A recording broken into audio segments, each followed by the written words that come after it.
president, he looks out at this battlefield. And in so many words, what he says is, these dead did not die in vain.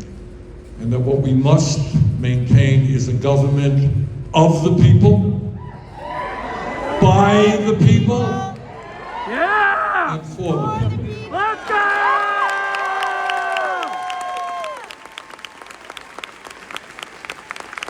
That was what Lincoln talked about in 1863. It's the same issue right now. The issue is whether we have a government of the people, by the people, for the people, or we have a government of the billionaire class, by the billionaire class, and for the billionaire class. And let's be clear, the reason I am in Warren and why we were in Kenosha and Altoona earlier, and why I've been in Iowa City and Omaha, is all of these districts have Republicans who are in Congress having won elections by rather slim margins. You have a congressman here named Mr. James, I understand. And what we are trying to do is go around the country and have people stand up and ask these members of Congress whether or not they are going to vote for what we call a reconciliation bill, big bill, which will give over $1 trillion in tax breaks to the top 1% and make massive cuts to Medicaid, nutrition, education, and the needs of the working class of this country. So what I am asking Congressman James today, I'm from Vermont, I'm here in Michigan. Well, you know what?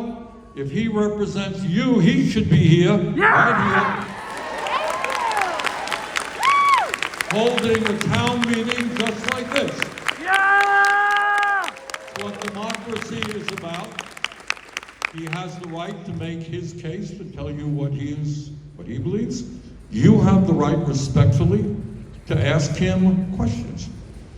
And I think the key question is, will he vote for that disastrous and unfair piece of legislation? Now, the reason we've been going around the country, as many of you may know, in the House, there are 435 members. The Republicans have a very slim 3-vote majority, I think it is. 3 votes. Which means that if 2 Republicans go to the Speaker of the House and say, Speaker Johnson, you know what? We just cannot vote for tax breaks for billionaires and cuts to Medicaid and education. 2 Republicans do that, that bill is dead.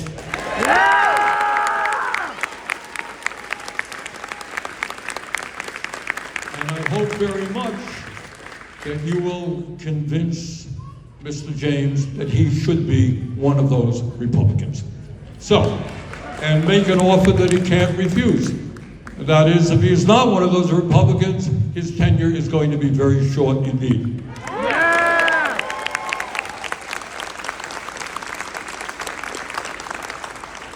So that's why I'm here. We're here to do everything possible to see that there are not massive cuts, not only to Medicaid, nutrition programs, but to Social Security, to veterans programs. They just announced the other day that they want to cut veterans employment at the VA by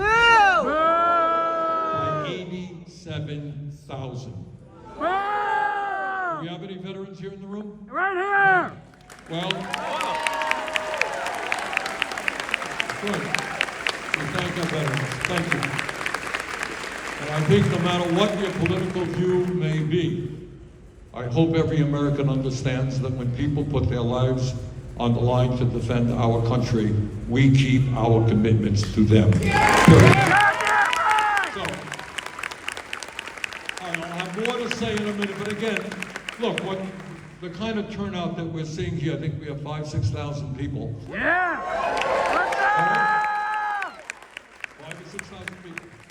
What it is, it shows the whole country.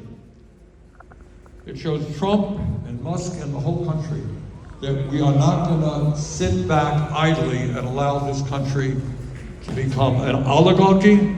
We're not going to sit back and allow our country to move toward an authoritarian society. That's right. And we damn well are not going to give tax breaks to billionaires and cut programs that working families need. Thank you very much.